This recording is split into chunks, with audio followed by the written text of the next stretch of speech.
Hello and welcome to Wheels Boy. For this video, we've come to very chilly but very sunny Beijing to give you a video of this, the WEY Latte. Now, some of you may have heard of WEY because they recently started selling a car called the Coffee 01 in certain European countries.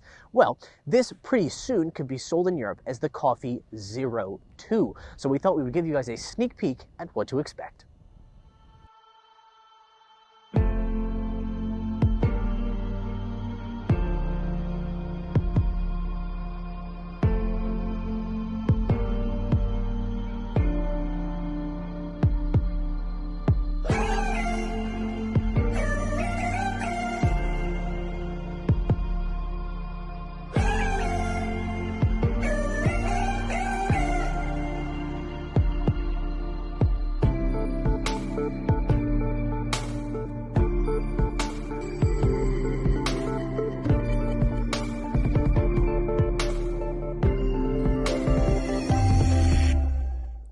This car, the Latte, is actually part of a series of cars here in China with similar names. This is the kind of mid-sized one. Underneath that is the Macchiato. Now, the Macchiato is sold as the Coffee 01 in European markets. On top of that is the Mocha, the mid-size offering. All of them have the same kind of design language. This design language was debuted some years ago. It was actually designed originally by a French designer that joined the WEY team, who has since left, but they've continued to evolve it. It includes this very kind of protruding, aggressive-looking front grille with lots of different features. I think the overall design language is one that combines sculpted body panels with some interesting sharp creases, particularly in places like the headlights and taillights, as well as some well-placed pieces of chrome. Overall, I think a very good-looking compact SUV, particularly in this cool kind of metallic seafoam color. Something that always confused me when it came to the WEY badge was the fact that underneath the words WEY, you also had the word Poting. Now, I had no idea what that meant, but I finally asked someone, and it turns out it's an English translation of the Chinese city Baoding. This is actually where WEY is from. Think of it the same way that you think of how Porsche puts the word Stuttgart on their badge. The Latte is pretty good in terms of a compact SUV. I'd say it's one of the larger cars in its category. If we open up the rear electric hatch here, that means that there is some very decent space here behind the second row. A total of 600 liters. Here on the interior of the Latte, WEY is clearly going for a kind of luxury car feel with a lot of soft touch materials. Starting here with this kind of leather. I'm not sure if this is real leather or if this is leatherette, but it's a nice soft touch material that covers the dashboard. Feels good to touch. As you can see, I'm enjoying rubbing it right now. Up here, you also have soft touch dashboard materials, a HUD, which is always a good feature, an HUD. There are 3 screens inside of this car. In front of you, you have a 9.2-inch instrument cluster screen. I like the design of it. I think it's kind of cool how it hangs off the bottom of this piece that runs across the entire dashboard. Kind of a cool way to integrate the screen. The second and third screens are found here. You have a 14.6-inch instrument cluster screen, main infotainment screen, and then on the top trim level car, which is what this is.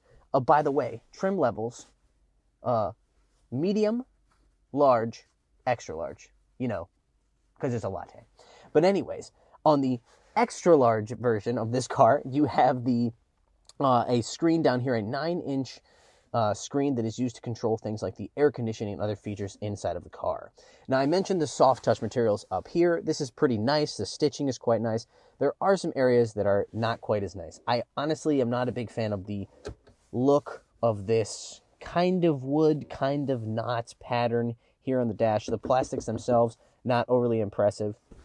This shifter knob, well, it's crystal looking. It's crystal looking, at least. I know this is a thing that other brands like Volvo will do on higher-end models. Tank, another Chinese brand, will do it. What to say about that? Not my style. Not my taste. If you enjoy it, that's fine.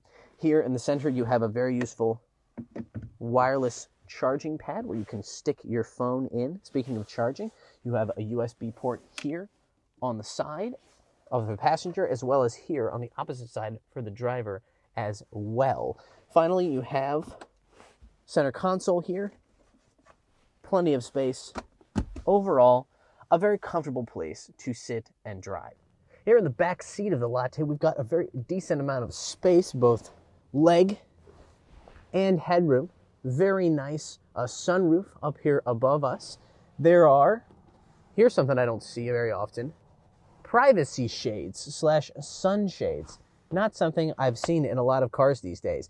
The color pattern is obviously the same as the front. It's got this very nice kind of light color mixed with this deep purple color. I like it. It adds a kind of upscale feel to the car, as do certain touches like these air vents that are finished in kind of a rose gold color. Very beautiful, and it actually makes it feel a little bit more luxurious. Speaking of luxury, I double-checked, these are real leather seats on this top spec car, and they do feel very nice. We have down here in the center console 2 USB ports, and then on another practical note, a fold-down center armrest.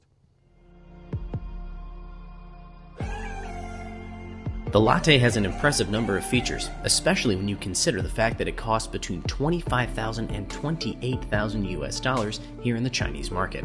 This top-spec model has heated seats, a heads-up display, adaptive cruise control with traffic jam assist, remote parking, voice controls, and more.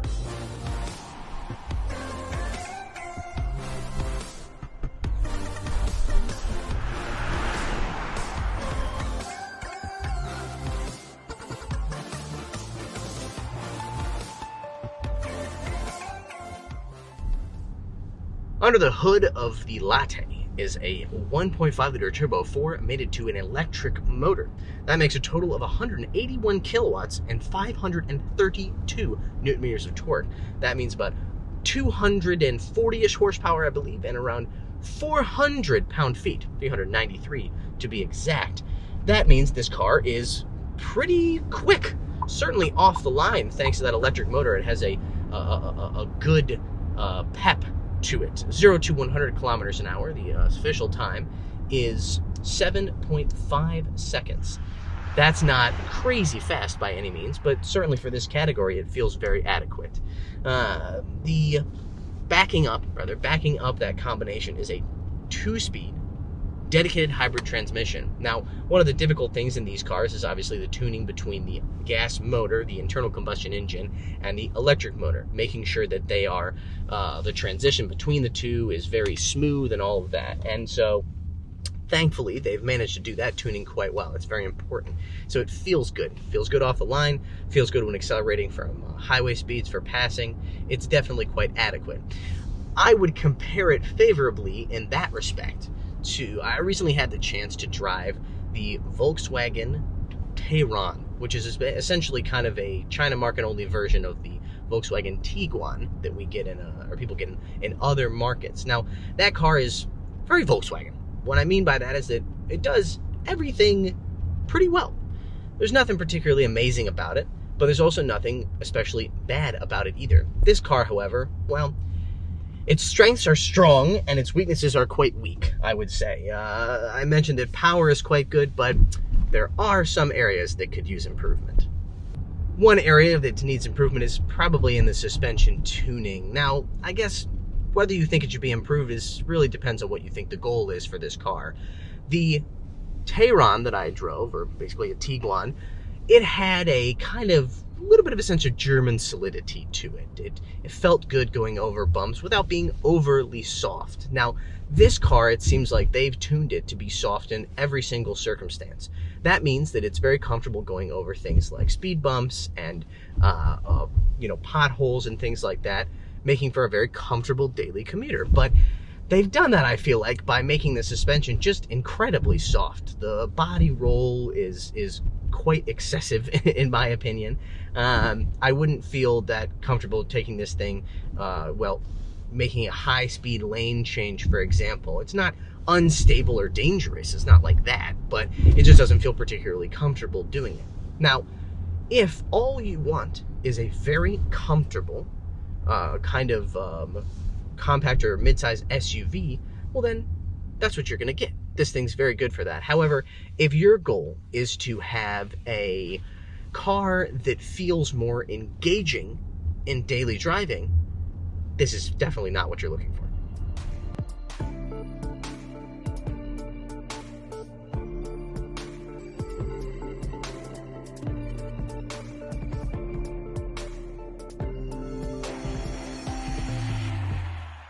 The WEY Latte Coffee 02, when it goes on sale in Europe, is a well-appointed and well-priced compact SUV. It truly does have some very impressive features. The driving portion, however, not particularly great. It's very comfortable, very good on the road, but there's not a lot of driving pleasure to be had, not a lot of engagement. If that's your goal, this is probably not your choice in this category.